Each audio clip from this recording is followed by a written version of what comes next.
અંકલેશ્વર ઉદ્યોગ મંડળની યોજાયેલ ચૂંટણીમાં મોડી રાત્રે પરિણામો જાહેર થયા હતા, જેમાં વિકાસ પેનલનો દબદબો યથાવત રહ્યો હતો। ચૂંટણીમાં વિકાસ પેનલના 8 જ્યારે સહયોગ પેનલના 2 સભ્યો વિજેતા બન્યા હતા।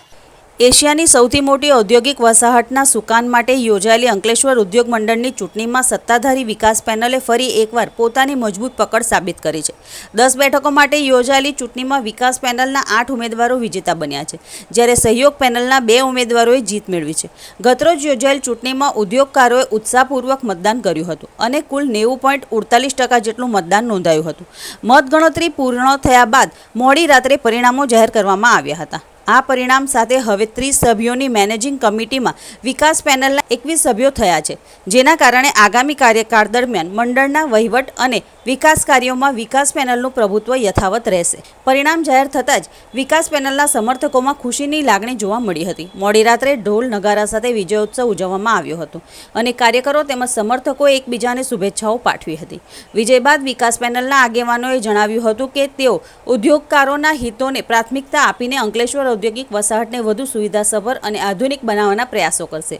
સાથે જ અંકલેશ્વરને દેશની શ્રેષ્ઠ અને મોડેલ ઔદ્યોગિક એસ્ટેટ તરીકે વિકસાવવાનો સંકલ્પ પણ વ્યક્ત કર્યો હતો।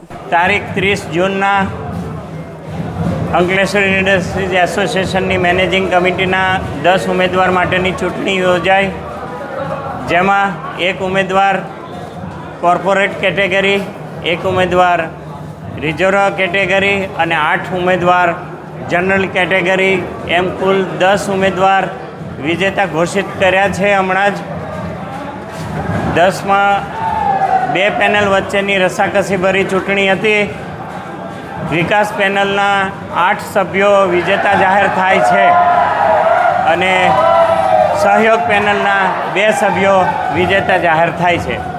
તો વિકાસ પેનલને 8 સીટ મળેલ છે, તે બદલ અમે સૌ ઉદ્યોગકારોનો ખૂબ ખૂબ આભાર માનીએ છીએ અને સાથે સાથે જે સૌ અમને કાર્યકરો અને પાયાના કાર્યકરોએ સપોર્ટ આપ્યો છે અને જે ઉદ્યોગકારોએ વિશ્વાસ મૂક્યો છે એની પર ચોક્કસ અમે ધ્યાન આપીશું અને આવનાર દિવસોમાં અંકલેશ્વર જીઆઈડીસી એસ્ટેટને ક્રિટિકલમાંથી ડેફિનેટલી કાઢવાના અમારા પ્રયત્ન રહેશે અને અચૂક આપણે એમાં સફળતા મેળવીશું, જેમાં આપ સૌનો સહકાર અમને અવિરત પ્રમાણે મળતો રહેશે।